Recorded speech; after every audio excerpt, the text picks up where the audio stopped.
നമസ്കാരം. Current affairs സീരീസിൽ 2025 October മാസത്തിലെ കറണ്ട് അഫയേഴ്സാണ് നമ്മൾ പഠിച്ചു വരുന്നത്.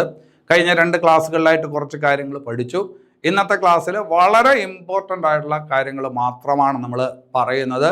ഇതിൽ ഒന്നുപോലും വിട്ടുപോകാതെ പഠിച്ചെടുക്കുന്നതിന് വേണ്ടിയിട്ട് ശ്രമിക്കുക. അതുപോലെ ആസ്ഥ അക്കാഡമിയുടെ ഓൺലൈൻ കോഴ്സുകളെ കുറിച്ച് അറിയുന്നതിന് ഞങ്ങളുടെ മറ്റ് സേവനങ്ങൾക്കുമായി ആസ്ഥ അക്കാഡമി കേരള എന്ന ഞങ്ങളുടെ ലേണിംഗ് ആപ്പ് ഡൗൺലോഡ് ചെയ്യുക. ഇവിടെ നടക്കുന്ന ക്ലാസ്സുകളുടെ PDF നോട്ട്സിനായിട്ട് ഞങ്ങളുടെ ടെലഗ്രാം ചാനൽ കൂടി അംഗമാവുക.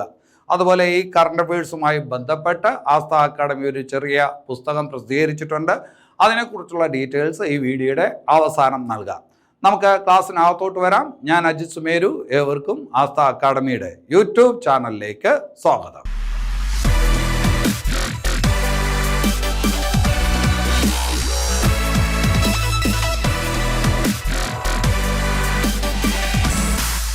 ശരി, അപ്പം നമുക്ക് ഇന്നത്തെ ക്ലാസ്സിലെ ആദ്യത്തെ പോയിന്റിലോട്ട് വരാം. നിങ്ങൾക്ക് അറിയാവുന്ന കാര്യമാണ്, ഐക്യരാഷ്ട്ര സംഘടനയുടെ ഒരു ഏജൻസിയാണ് ഫുഡ് ആൻഡ് അഗ്രികൾച്ചർ ഓർഗനൈസേഷൻ, അല്ലേ?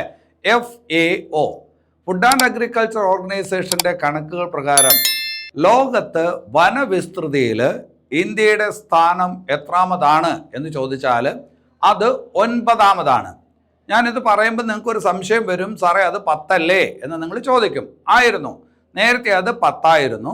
പക്ഷേ 2025 ഒക്ടോബർ മാസത്തിൽ അവരുടെ ഒരു പുതിയ റിപ്പോർട്ട് വന്നു. അതനുസരിച്ച് ലോകത്ത് വനവിസ്തൃതിയിൽ ഇന്ത്യയുടെ സ്ഥാനം എന്ന് പറയുന്നത് നിലവിൽ 9ആണ്. അതുപോലെ ഒരു കാര്യം മനസ്സിലാക്കേണ്ടത്, ലോകത്ത് വനവിസ്തൃതിയിൽ 1ാം സ്ഥാനത്തുള്ള രാജ്യം ഏത്? നിങ്ങൾക്കറിയാം, അത് റഷ്യയാണ്, അല്ലേ? ലോകത്തെ വനവിസ്തൃതിയിൽ 1ാം സ്ഥാനത്തുള്ള ഏഷ്യൻ രാജ്യം ഏത് എന്ന് ചോദിച്ചാൽ അത് ഏതാണ്? അത് ചൈനയാണ്. പിന്നെ അവിടെ ഒരു കാര്യം കൂടി ശ്രദ്ധിക്കേണ്ടത്, വളരെ വേഗത്തിൽ ലോകത്ത് വനാവരണം മെച്ചപ്പെടുത്തിക്കൊണ്ടിരിക്കുന്ന അല്ലെങ്കിൽ വനവിസ്തൃതി മെച്ചപ്പെടുത്തിക്കൊണ്ടിരിക്കുന്ന രാജ്യങ്ങളുടെ പട്ടികയിൽ ഇന്ത്യയുടെ സ്ഥാനം എത്രാമതാണ് എന്ന് ചോദിച്ചാൽ അത് 3ാമതാണ്. ചൈനയും ഓസ്ട്രേലിയയുമാണ് ആദ്യത്തെ 2 സ്ഥാനങ്ങളിലുള്ളത്. അപ്പോൾ ആ കാര്യം അവിടെ ഒന്ന് ശ്രദ്ധിച്ച് വയ്ക്കണം. FAOയുടെ കണക്കുകൾ പ്രകാരം വനവിസ്തൃതിയിൽ ഇന്ത്യയുടെ സ്ഥാനം ലോകത്തിപ്പോൾ 9ാമതാണ്. ഇനി അത് കഴിഞ്ഞിട്ട് ഒരു ദിവസത്തിലോട്ട് വരാം. രാഷ്ട്രീയ ഏകതാ ദിനം. നമുക്കറിയാം, രാഷ്ട്രീയ ഏകതാ ദിനമായിട്ട് ആചരിക്കുന്ന ദിവസം ഒക്ടോബർ 31ആണ്, അല്ലേ? ഒക്ടോബർ 31 എന്ന് പറയുമ്പോൾ സർദാർ വല്ലഭായ് പട്ടേലിൻ്റെ ജന്മദിനം. അതാണ് രാജ്യത്ത് ഏകതാ ദിനമായിട്ട് ആചരിക്കുന്നത്. നിങ്ങൾക്കറിയാമോ, സർദാർ വല്ലഭായ് പട്ടേൽ ജനിച്ചത് 1875ലാണ്. 1875. അതായത് 2025 ആവുമ്പോൾ സർദാർ വല്ലഭായ് പട്ടേലിൻ്റെ 150ാമത് ജന്മവാർഷികമാണ്. അപ്പോൾ പരീക്ഷയ്ക്ക് ചോദിക്കും, 2025 150ാം ജന്മവാർഷികം ആചരിക്കുന്നത് താഴെ തന്നിരിക്കുന്നതിൽ ഏത് ദേശീയ നേതാവിൻ്റെതാണ് എന്ന് ചോദിച്ചാൽ സർദാർ വല്ലഭായ് പട്ടേലിൻ്റെതാണ്. അപ്പോൾ സർദാർ വല്ലഭായ് പട്ടേലുമായി ബന്ധപ്പെട്ട് പരീക്ഷകൾക്ക് ചോദ്യങ്ങളുണ്ടാവും. അപ്പോൾ അദ്ദേഹത്തിൻ്റെ കുറച്ച് കാര്യങ്ങളൊക്കെ മനസ്സിലാക്കി വയ്ക്കണം. കുറച്ച് കാര്യങ്ങൾ നിങ്ങൾക്കറിയാം. നാട്ടുരാജ്യങ്ങളുടെ സംയോജനത്തിന് വേണ്ടിയിട്ട് ശ്രമിച്ച നേതാവ്, അല്ലേ? ഇന്ത്യയുടെ ആദ്യത്തെ ആഭ്യന്തരമന്ത്രി, ഇന്ത്യയുടെ ആദ്യത്തെ ഉപപ്രധാനമന്ത്രി, ബർദോളി സമര നായകൻ എന്ന് പറയും. ബർദോളി സത്യാഗ്രഹത്തിന് നേതൃത്വം കൊടുത്തത് ആരാണ്? സർദാർ വല്ലഭായ് പട്ടേലാണ്. ബർദോളി സത്യാഗ്രഹം 1928. ഇതൊക്കെ പരീക്ഷയ്ക്ക് ആവർത്തിച്ച് ചോദിക്കുന്ന ചോദ്യങ്ങളാണ്. അപ്പോൾ സർദാർ പട്ടേലിൻ്റെ 150ാം ജന്മവാർഷികമാണ് 2025. അതുപോലെ തന്നെ ദേശീയ വിവരാവകാശ നിയമം. നിങ്ങൾക്കറിയാവുന്ന കാര്യമാണ്, ദേശീയ വിവരാവകാശ നിയമം നമ്മുടെ രാജ്യത്ത് നിലവിൽ വരുന്നത് 2005ലാണ്, അല്ലേ? 2005 ജൂൺ 15 ഇത് നിയമമായി. APJ അബ്ദുൽ കലാമാണ് വിവരാവകാശ നിയമത്തിൽ ഒപ്പിട്ടിരിക്കുന്ന ഇന്ത്യൻ രാഷ്ട്രപതി എന്ന് നിങ്ങൾക്കറിയാം. അത് മൻമോഹൻ സിംഗിൻ്റെ കാലത്ത്, 1ാം UPA ഗവൺമെൻറ്റിൻ്റെ കാലത്ത് പാസ്സാക്കിയ നിയമമാണെന്നറിയാം. അത് നിയമമായത് 2005 ജൂൺ 15നാണ്. പക്ഷെ അത് രാജ്യത്ത് നിലവിൽ വന്നത് 2005 ഒക്ടോബർ 12നാണ്. എന്തിനാണ് ഇപ്പോൾ ഈ കാര്യം പറഞ്ഞത്? 2005, ഇതിപ്പോൾ 2025. വിവരാവകാശ നിയമം രാജ്യത്ത് നിലവിൽ വന്നിട്ട് 20 വർഷം പൂർത്തിയാകുന്നു. അതുമായി ബന്ധപ്പെട്ട വാർത്തകൾ വരുന്നു. അപ്പോൾ വിവരാവകാശ നിയമവുമായി ബന്ധപ്പെട്ട വസ്തുതകൾ മനസ്സിലാക്കി വെക്കാനായിട്ട് ശ്രമിക്കുക. ഇന്ത്യൻ ജനാധിപത്യത്തിൻ്റെ സൂര്യ തേജസ് എന്നറിയപ്പെടുന്ന നിയമമാണ് വിവരാവകാശ നിയമം എന്നെല്ലാം നിങ്ങൾ പഠിച്ചിട്ടുണ്ടാവും. അപ്പം വിവരാവകാശ നിയമവുമായി ബന്ധപ്പെട്ട വസ്തുതകൾ കൂടുതൽ മനസ്സിലാക്കാൻ വേണ്ടിയിട്ട് ശ്രമിക്കുക. ഇനി അത് കഴിഞ്ഞിട്ട് 2025 ലഫ്റ്റനന്റ് കേണൽ പദവി നൽകി ആദരിച്ചത് ഏത് കായിക താരത്തെയാണ്? 2025 ലഫ്റ്റനന്റ് കേണൽ പദവി നൽകി ആദരിച്ചത് ഏത് കായിക താരത്തെയാണ് എന്ന് ചോദിച്ചാൽ നിങ്ങൾക്കറിയാം, അത് ഇന്ത്യയുടെ ജാവലിൻ ത്രോ താരമാണ് നീരജ് ചോപ്ര, അല്ലെ? ഇന്ത്യയുടെ ജാവലിൻ ത്രോ താരമായിട്ടുള്ള നീരജ് ചോപ്രയ്ക്ക് 2025 ലഫ്റ്റനന്റ് കേണൽ പദവി നൽകി ആദരിച്ചു. അപ്പൊ ഈ ലഫ്റ്റനന്റ് കേണൽ പദവി എന്ന് പറഞ്ഞു, അത് ഏത് സേനയാണ് അത് നൽകി ആദരിച്ചത് എന്ന് ചോദിച്ചാൽ നിങ്ങൾ കരസേന എന്ന് പറയാനാണ് സാധ്യത കൂടുതൽ. അല്ല, ടെറിട്ടോറിയൽ ആർമിയാണ് ലഫ്റ്റനന്റ് കേണൽ പദവി നൽകി ആരെ ആദരിച്ചത്? 2025 ഒക്ടോബറിൽ നീരജ് ചോപ്രയെ ആദരിച്ചത്. ഇതുപോലെ ടെറിട്ടോറിയൽ ആർമിയിൽ ലഫ്റ്റനന്റ് കേണൽ പദവി ലഭിച്ചിട്ടുള്ള മറ്റൊരു കായിക താരമുണ്ട്, അത് മഹേന്ദ്ര സിംഗ് ധോണിയാണ്, അല്ലെ? നമ്മുടെ സിനിമാ താരം മോഹൻലാലിന് ലഫ്റ്റനന്റ് കേണൽ പദവിയുണ്ട്, അത് കരസേന നൽകിയിട്ടുള്ള ലഫ്റ്റനന്റ് കേണൽ പദവിയാണ്. അതുപോലെ രാജ്യത്തിന്റെ അഭിമാന ക്രിക്കറ്റ് താരം സച്ചിൻ ടെണ്ടുൽക്കർക്കും ഇതുപോലൊരു പദവിയുണ്ട്, അത് വായുസേന നൽകിയിരിക്കുന്ന പദവിയാണ്, അത് ഗ്രൂപ്പ് ക്യാപ്റ്റൻ പദവിയാണ്. ഇവിടെ ഇപ്പോൾ 2025 ഒക്ടോബറിൽ നീരജ് ചോപ്രയ്ക്ക് ലഫ്റ്റനന്റ് കേണൽ പദവി നൽകി ആദരിച്ചത് ടെറിട്ടോറിയൽ ആർമിയാണ് എന്ന് ഓർത്ത് വയ്ക്കണം. ഇനി അത് കഴിഞ്ഞിട്ട് നല്ലൊരു ചോദ്യത്തിലോട്ട് വരാം. കോമൺവെൽത്ത് ഗെയിംസ് നിങ്ങൾക്ക് അറിയാവുന്ന കാര്യമാണ്. ലോകത്തിലെ ഏറ്റവും വലിയ കായിക മാമാങ്കം ഏതാണ്? ഒളിമ്പിക്സ് ആണ്, അല്ലെ? ഒളിമ്പിക്സ് കഴിഞ്ഞാൽ ലോകത്തിലെ ഏറ്റവും വലിയ കായിക മാമാങ്കം ഏതാണ് എന്ന് ചോദിച്ചാൽ അതിൻ്റെ ഉത്തരം കോമൺവെൽത്ത് ഗെയിംസ് ആണ്. കോമൺവെൽത്ത് ഗെയിംസ് ആരംഭിക്കുന്നത് 1930 എന്ന് കൂടി മനസ്സിലാക്കി വെക്കണം. 1930 എന്ന് പറയുമ്പോൾ എവിടെ വെച്ച് എന്ന് കൂടി ഓർത്തോണം. കാനഡയിലെ ഹാമിൽട്ടണിൽ വെച്ചിട്ടാണ് കോമൺവെൽത്ത് ഗെയിംസ് 1930 ആരംഭിക്കുന്നത്, അല്ലെ? തൊട്ടു മുമ്പിലത്തെ കോമൺവെൽത്ത് ഗെയിംസ് 2022 ബർമിംഗ്ഹാമിൽ വെച്ചിട്ടാണ്, ഇംഗ്ലണ്ടിലെ ബർമിംഗ്ഹാമിൽ വെച്ചിട്ടാണ് 2022 കോമൺവെൽത്ത് ഗെയിംസ് നടന്നത്.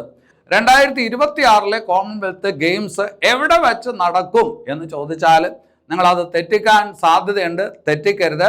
സ്കോട്ട്ലൻഡിലെ ഗ്ലാസ്ഗോയിൽ വെച്ചിട്ടാണ് 2026 കോമൺവെൽത്ത് ഗെയിംസ് നടക്കുന്നത്. 2026 കോമൺവെൽത്ത് ഗെയിംസ് 4 കൊല്ലം കൂടുമ്പോഴാണ് കോമൺവെൽത്ത് ഗെയിംസ് നടക്കുന്നത്.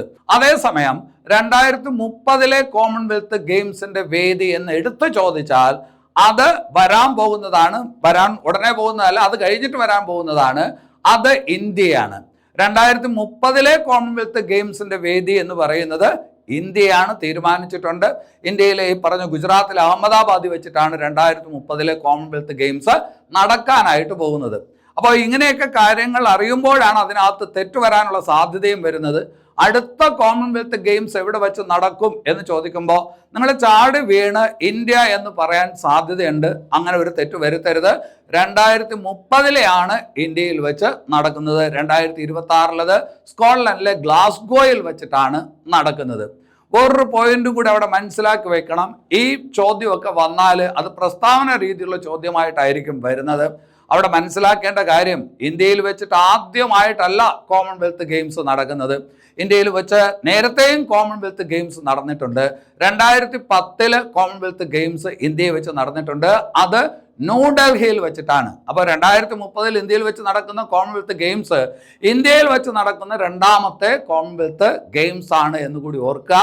1930 ആദ്യത്തെ കോമൺവെൽത്ത് ഗെയിംസ് നടന്നത്. ഇവിടെ ഇപ്പോൾ 2030 കോമൺവെൽത്ത് ഗെയിംസ് നടക്കുമ്പോൾ കോമൺവെൽത്ത് ഗെയിംസിന്റെ 100ാം വാർഷികമാണ് എന്നുകൂടി ഓർത്ത് വയ്ക്കുക. ഇനി അത് കഴിഞ്ഞിട്ട് വേറൊരു ഭാഗത്തോട്ട് വരാം. ICC 2020 ranking. ഈ അടുത്ത കാലത്ത് ഇന്റർനാഷണൽ ക്രിക്കറ്റ് കൗൺസിൽ ഏറ്റവും മികച്ച 2020 ബാറ്റർമാരുടെ റാങ്കിങ് പുറത്തുവിട്ടപ്പോൾ അതിൽ 1ാം സ്ഥാനത്തുള്ളത് ഇന്ത്യയുടെ ബാറ്ററാണ്. ആര്? അഭിഷേക് ശർമ്മ, അല്ലെ? അപ്പോൾ 2025 ICC 2020 ക്രിക്കറ്റ് റാങ്കിങ് അതിലെ ടോപ്പ് 1 ആരാണ്? അതാരെന്ന് ചോദിച്ചാൽ അഭിഷേക് ശർമ്മയാണ് എന്നുള്ള കാര്യം ഓർത്ത് വയ്ക്കണം. ക്രിക്കറ്റ് അറിയാവുന്നവർക്ക് അത് തെറ്റത്തില്ല. 2020 റാങ്കിങ്ങിലാണ് അഭിഷേക് ശർമ്മ ഇപ്പോൾ 1-ാം സ്ഥാനത്തുള്ളത്. അവിടെ ശ്രദ്ധിക്കേണ്ട വേറൊരു കാര്യം കൂടിയുണ്ട്.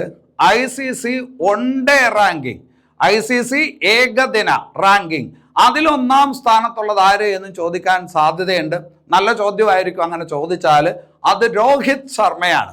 രോഹിത് ശർമ്മയ്ക്ക് 37-38 വയസ്സായി. അദ്ദേഹത്തിൻ്റെ കരിയറിൻ്റെ അവസാന നാളുകളിലാണ് എത്തി നിൽക്കുന്നത്.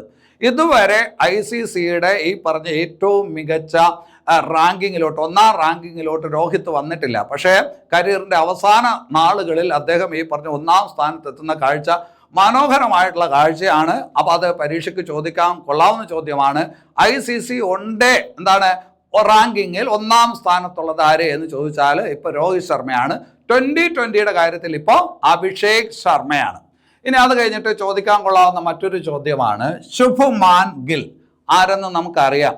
ഇന്ത്യയുടെ ടെസ്റ്റ് ക്രിക്കറ്റ് ടീമിൻ്റെ ക്യാപ്റ്റനാണ് ശുഭ്മാൻ ഗിൽ, അല്ലേ? ഇന്ത്യൻ ടെസ്റ്റ് ക്രിക്കറ്റ് ടീമിൻ്റെ ക്യാപ്റ്റനാണ് ശുഭ്മാൻ ഗിൽ. അതുപോലെ തന്നെ അദ്ദേഹത്തെ ഏകദിന ക്രിക്കറ്റ് ടീമിൻ്റെ ക്യാപ്റ്റനായിട്ട് നിയമിച്ചിട്ടുണ്ട്. ഏകദിന ക്രിക്കറ്റ് ടീമിൻ്റെ ക്യാപ്റ്റന്മാർ തന്നെയാണ് ശുഭ്മാൻ ഗില്ലാണ്. അതേസമയം 2020 ക്രിക്കറ്റ് ടീമിൻ്റെ, ഇന്ത്യൻ 2020 ക്രിക്കറ്റ് ടീമിൻ്റെ ക്യാപ്റ്റൻ ആരെന്ന് ചോദിച്ചാൽ അത് സൂര്യകുമാർ യാദവാണ്. അപ്പോൾ 2025 കറണ്ട് അഫയേഴ്സ് ഭാഗത്തുള്ള ചോദ്യം ഇതാണ്. 2025 ഒക്ടോബറിൽ ഇന്ത്യയുടെ ഏകദിന ക്രിക്കറ്റ് ടീമിൻ്റെ ക്യാപ്റ്റനായിട്ട് നിയമിച്ചതാരെ എന്ന് ചോദിച്ചാൽ ശുഭ്മാൻ ഗില്ലിനെയാണ്. ഇനി അത് കഴിഞ്ഞിട്ട് വേറൊരു വനിതാ കായിക താരത്തെ പരിചയപ്പെടാം. സ്മൃതി മന്ദാന. ആരാണ് സ്മൃതി മന്ദാന എന്ന് നിങ്ങൾക്ക് അറിയാം. ഇന്ത്യയുടെ വനിതാ ക്രിക്കറ്റ് താരമാണ് സ്മൃതി മന്ദാന. ഈ അടുത്ത കാലത്ത്, അല്ലെ, അതായത് നവംബറിലാണ് ഈ അടുത്ത കാലത്ത് എന്ത് സംഭവിച്ചു? ഇന്ത്യ ICC വനിതാ ക്രിക്കറ്റ് കിരീടം നേടി, അല്ലെ, ഏകദിന വനിതാ ക്രിക്കറ്റ് കിരീടം നേടി. ആ പറഞ്ഞ ടീമിന്റെ വൈസ് ക്യാപ്റ്റൻ ആയിരുന്നു സ്മൃതി മന്ദാന. ആ കിരീടം നേടിയ ടീമിന്റെ ക്യാപ്റ്റൻ ആരെന്ന് കൂടി ഓർത്തു വയ്ക്കണം, ഹർമൻപ്രീത് കൗർ. നവംബറിലെ കറണ്ട് അഫയേഴ്സ് പറയുമ്പോൾ അത് ഡീറ്റെയിൽ ആയിട്ട് പറയാം. ഹർമൻപ്രീത് കൗറാണ് ഇപ്പോൾ ഏകദിന വനിതാ ക്രിക്കറ്റ് ടീമിന്റെ ക്യാപ്റ്റൻ. ആ ടീമിൽ വൈസ് ക്യാപ്റ്റൻ ആരെന്ന് ചോദിച്ചാൽ സ്മൃതി മന്ദാനയാണ്. സ്മൃതി മന്ദാനയുടെ പേരിൽ ഒരു പിടി റെക്കോർഡുകൾ ഇപ്പോൾ ഉണ്ട്.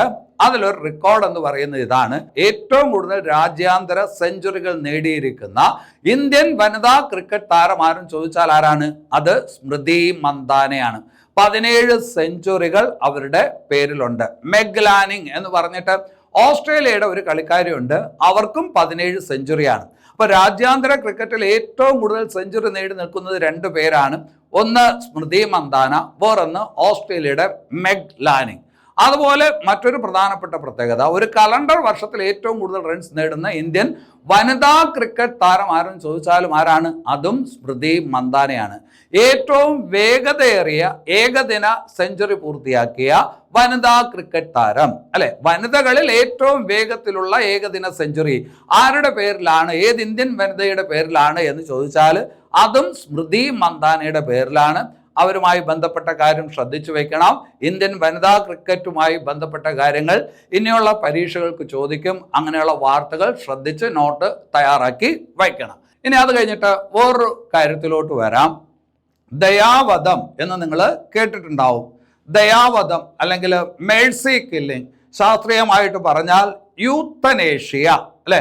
ലോകത്ത് ആദ്യമായിട്ട് ദയാവധം നിയമവിധേയമാക്കിയ രാജ്യം ഏതാണെന്ന് ചോദിച്ചാൽ നിങ്ങൾ പഠിച്ചിട്ടുണ്ടാവും.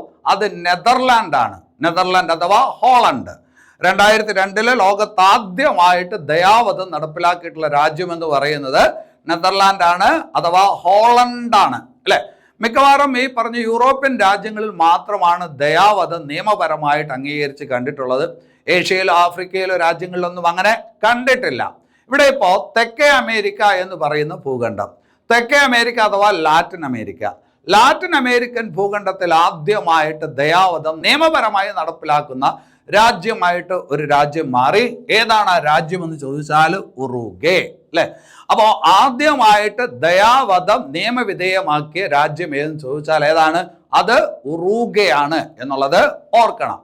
ലാറ്റിൻ അമേരിക്കയിലാണ് നമ്മൾ നിൽക്കുന്നത്. ലാറ്റിൻ അമേരിക്കയിലെ വളരെ പ്രസിദ്ധനായിട്ടുള്ള ഒരു സാഹിത്യകാരനുണ്ട്, നിങ്ങൾക്കറിയാം, ബ്രസീലുകാരൻ പൗലോ കൊയ്ല, അല്ലെ? ബ്രസീലുകാരൻ സാഹിത്യകാരൻ, ലാറ്റിൻ അമേരിക്കൻ സാഹിത്യകാരൻ പൗലോ കൊയ്ല. അദ്ദേഹത്തിന്റെ കുറെ പുസ്തകങ്ങൾ നിങ്ങൾക്ക് അറിയാം. ആൽക്കമിസ്റ്റ് എന്ന് പറയുന്ന പുസ്തകം, പിൽഗ്രിമേഴ്സ് എന്ന് പറയുന്ന പുസ്തകം, ദി 11 മിനിറ്റ്സ് എന്ന് പറയുന്ന പുസ്തകം, വെറോണിക്ക ഡിസൈഡ് ടു ഡൈ എന്ന് പറയുന്ന പുസ്തകം. ഇങ്ങനെ കുറെ പുസ്തകങ്ങൾ ആരുടേതായിട്ടുണ്ട്? പൗലോ കൊയ്ലയുടേതായിട്ടുണ്ട്. ആ ശ്രേണിയിലോട്ട് പുതിയൊരു പുസ്തകം കൂടി വരികയാണ്. ആ പുസ്തകത്തിന്റെ പേരാണ് ദി സുപ്രീം ഗിഫ്റ്റ്, അല്ലെ? അപ്പൊ ലാറ്റിൻ അമേരിക്കൻ സാഹിത്യകാരൻ പൗലോ കൊയ്ലയുടെ ഏറ്റവും പുതിയ പുസ്തകം ഏതെന്ന് ചോദിച്ചാൽ ദി സുപ്രീം ഗിഫ്റ്റ് എന്ന് പറയുന്ന പുസ്തകമാണ്. അപ്പോൾ ലാറ്റിൻ അമേരിക്കൻ സാഹിത്യകാരൻ പൗലോ കൊയ്ലയുടെ കൃതികളെ കുറിച്ചൊക്കെ ഒന്ന് നോക്കി വെക്കണം. അതിൽ ഏറ്റവും പുതിയ കൃതിയാണ് ദി സുപ്രീം ഗിഫ്റ്റ്. ഈ അടുത്ത കാലത്ത് പത്രങ്ങളിലൊരു വാർത്ത വന്നു. നമ്മൾ നേരത്തെ മനസ്സിലാക്കിയിട്ടുള്ള ഒരു കാര്യമുണ്ട്. എന്താണ്? ലോകത്ത് കൊതുകുകളില്ലാത്ത രാജ്യം എന്ന് ചോദിച്ചാൽ നമ്മൾ പറയുന്നത് ഐസ്ലാൻഡ് എന്ന് പറയുന്ന രാജ്യത്തെയാണ്. ലോകത്ത് കൊതുകുകളില്ലാത്ത രാജ്യം എന്ന് പണ്ടൊക്കെ ചോദിക്കുമെങ്കിൽ നമ്മൾ പറയുന്ന ഉത്തരമായിരുന്നു ഐസ്ലാൻഡ്. പക്ഷെ ഇപ്പോൾ കൗതുകകരമായിട്ടുള്ള കാര്യം എന്താണെന്ന് ചോദിച്ചാൽ ഐസ്ലാൻഡിലും ഇപ്പോൾ കൊതുകുകൾ വന്നു തുടങ്ങി. ഐസ്ലാൻഡ് എന്ന് പറയുന്നത് വളരെ തണുപ്പുള്ള ഒരു രാജ്യമാണ്. അത്രയും എക്സ്ട്രീം കോൾഡിലൊന്നും കൊതുകുകൾ ഉണ്ടാവത്തില്ല. പക്ഷേ കടുത്ത ശൈത്യത്തെയും അതിജീവിക്കാൻ പറ്റുന്ന വിധത്തിലുള്ള കൊതുകുകൾ ഐസ്ലാൻഡിൽ പ്രത്യക്ഷപ്പെട്ടു തുടങ്ങി എന്നുള്ളതാണ് വാർത്ത. അപ്പോൾ 2025 ഒക്ടോബറിൽ ഇതുവരെ കൊതുകുകളില്ലാത്ത ഒരു രാജ്യത്ത് കൊതുകുകളെ കണ്ടു. ഏത് രാജ്യത്താണ് എന്ന് ചോദിച്ചാൽ അത് ഏത് രാജ്യത്താണ്? ഐസ്ലാൻഡിലാണ് എന്നുള്ളത് ഓർത്ത് വയ്ക്കണം. ഇനി അത് കഴിഞ്ഞിട്ട് ഓപ്പൺ AI എന്ന് പറയുന്ന സ്ഥാപനത്തെ നിങ്ങൾക്ക് അറിയാം, അല്ലെ?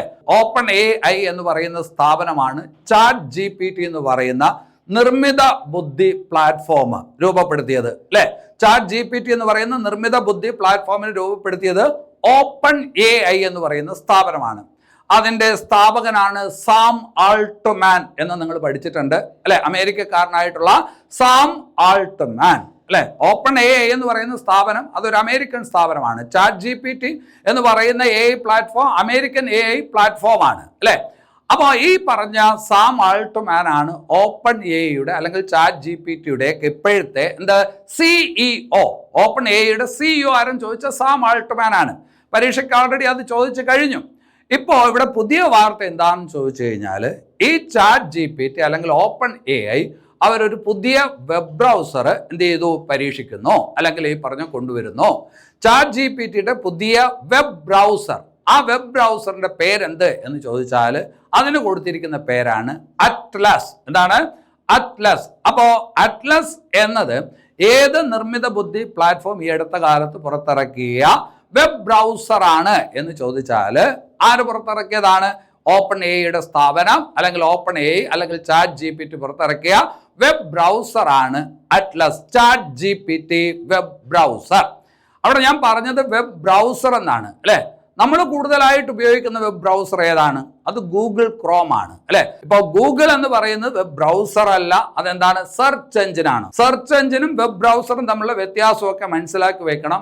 IT എന്ന് പറയുന്ന ഭാഗം നിങ്ങൾ പരീക്ഷയ്ക്ക് എഴുതുന്നുണ്ട് എങ്കിൽ അവിടെ നിന്ന് ഈ ഭാഗത്ത് ചോദ്യങ്ങളുണ്ടാവും. അപ്പോൾ ചാറ്റ് GPT ഈ അടുത്ത കാലത്ത് പുറത്തിറക്കിയ പുതിയ വെബ് ബ്രൗസർ അതിന് കൊടുത്തിരിക്കുന്ന പേര് ചാറ്റ് GPT അറ്റ്ലസ് എന്നാണ് എന്നുള്ളത് ഓർത്ത് വയ്ക്കുക.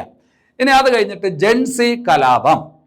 നമുക്കറിയാം ജെൻസി കലാപമൊക്കെ എവിടെ നടന്നു? നേപ്പാളിൽ നടന്നു. ലോകത്ത് പല ഭാഗത്തും അങ്ങനെയുള്ള ശ്രമങ്ങൾ ഇപ്പോൾ നടക്കുന്നുണ്ട്. നേപ്പാളിൽ നടന്നു എന്നുള്ള കാര്യം അറിയാം.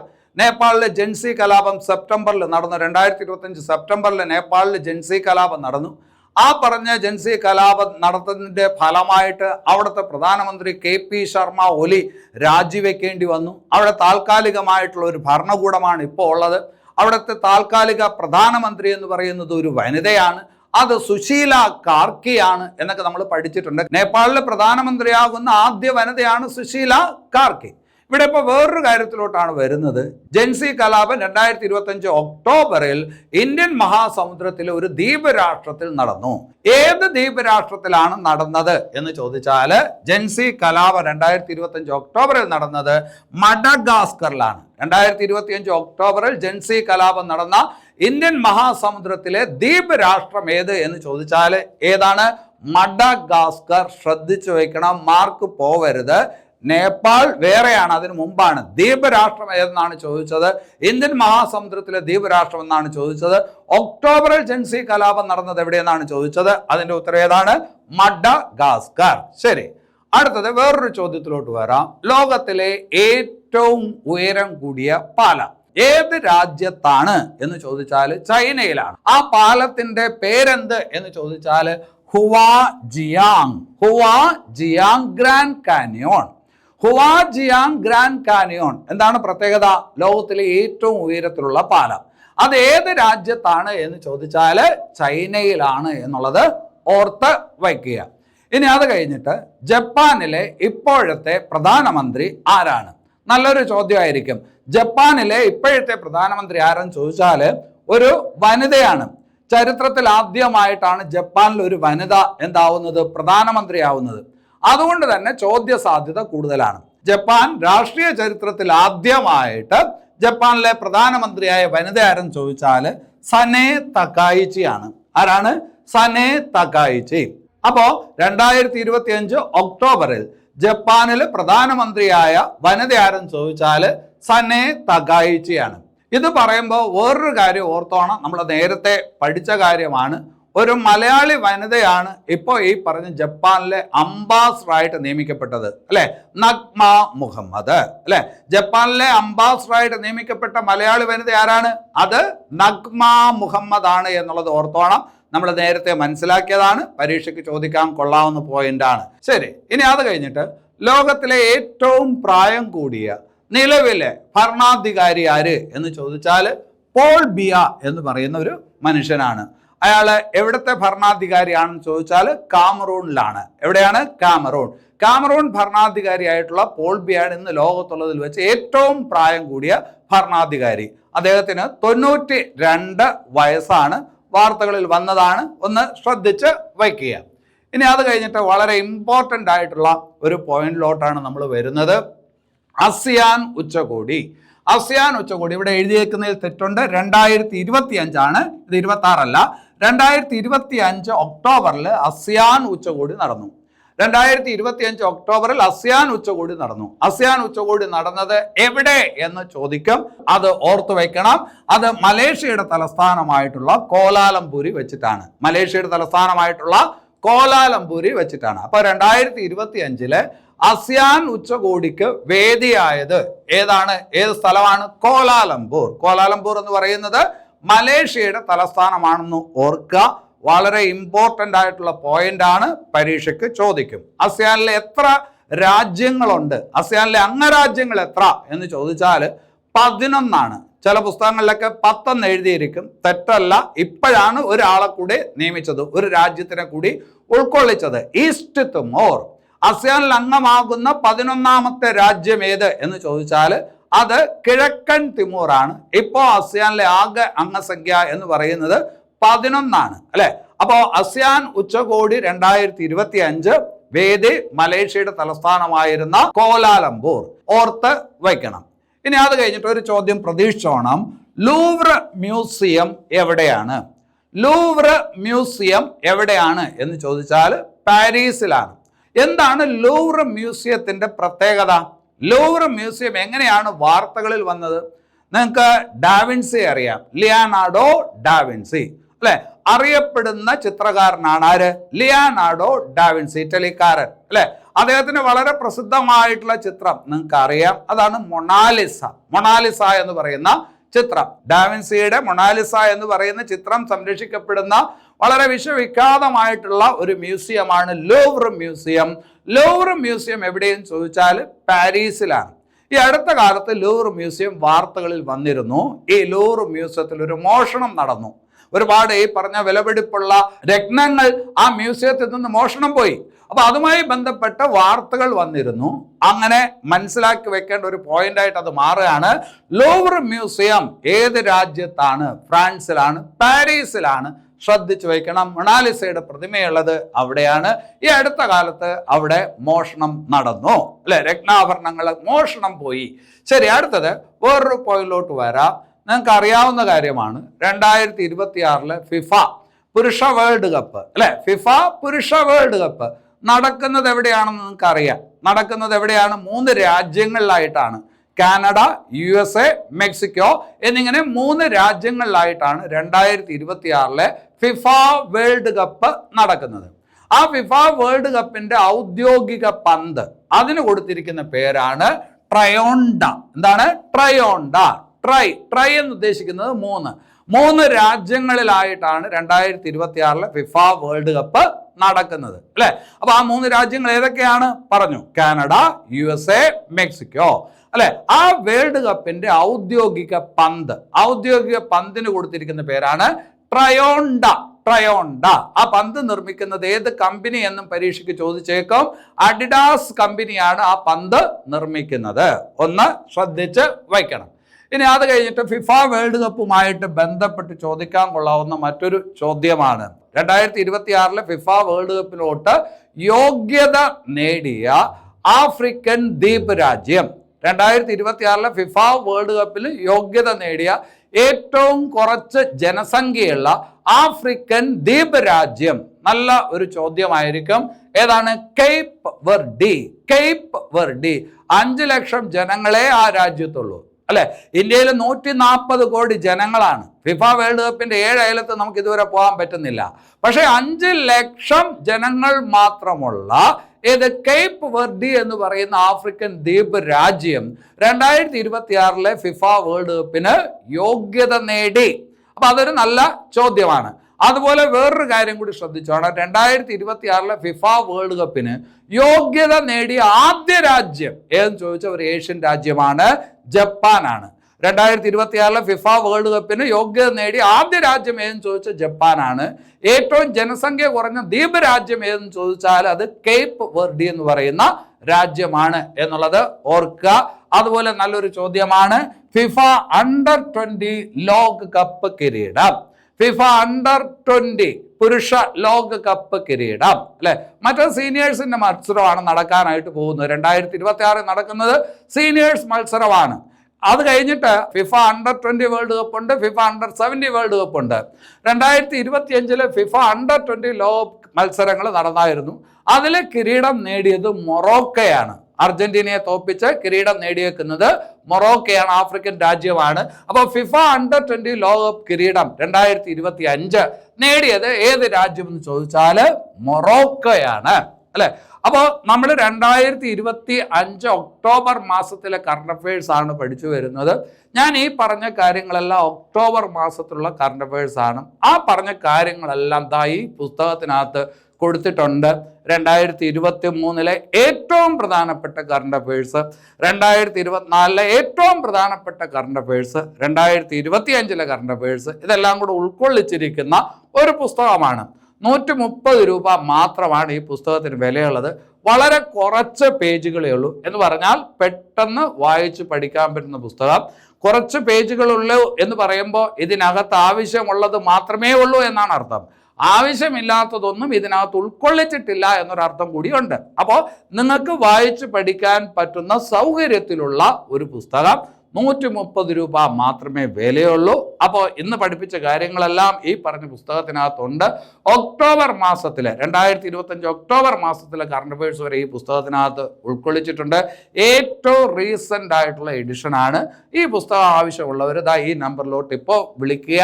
കറണ്ട് അഫയേഴ്സ് പഠിക്കാൻ ഏതെങ്കിലും രീതിയിൽ ബുദ്ധിമുട്ടുന്നവർക്ക് ഈ പുസ്തകം തീർച്ചയായിട്ടും ഉപകാരപ്പെടും. ഇതൊരു പരസ്യമല്ല, ഇതൊരു ഫാക്റ്റാണ്. നിങ്ങളെ സഹായിക്കുന്നതിന് വേണ്ടി തയ്യാറാക്കിയിരിക്കുന്ന ഒരു പുസ്തകമാണ്. എന്തായാലും നമ്മൾ 2025 ഒക്ടോബർ മാസത്തിലെ കറണ്ട് അഫയേഴ്സ് ആണ് കഴിഞ്ഞ ഇപ്പം 3 ക്ലാസ്സായി അല്ലേ. 3 ക്ലാസ്സുകളിലൂടെ നമ്മൾ പൂർത്തിയാക്കിയത്. നമുക്കിനി നവംബർ മാസത്തിലെ കറണ്ട് അഫയേഴ്സ് ആണ് പഠിക്കേണ്ടത്. നവംബർ മാസത്തിലെ കറണ്ട് അഫയേഴ്സ് ഉടനെ അപ്ലോഡ് ചെയ്യാം. അതുപോലെ ഈ ക്ലാസ്സുകളൊക്കെ നിങ്ങൾക്ക് ഇഷ്ടപ്പെടുന്നുണ്ടെങ്കിൽ തീർച്ചയായിട്ടും നിങ്ങൾ ലൈക്ക് ചെയ്യണം, കമൻറ്റ് ചെയ്യണം, ഷെയർ ചെയ്യണം. അതൊക്കെയാണ് ഞങ്ങൾക്ക് കിട്ടുന്ന പ്രോത്സാഹനം. അങ്ങനെ ഒരു പ്രോത്സാഹനമൊക്കെ ഉണ്ടെങ്കിൽ മാത്രമേ ഇങ്ങനെയുള്ള ക്ലാസ്സുകളൊക്കെ ചെയ്യാനുള്ള ഊർജ്ജം ഉണ്ടാവൂ എന്ന് കൂടി അറിയിക്കുകയാണ്. നിങ്ങളത് ചെയ്യുമെന്നുള്ള വിശ്വാസത്തോടു കൂടി നിർത്തുന്നു. എല്ലാവർക്കും നല്ലത് വരട്ടെ. നന്ദി.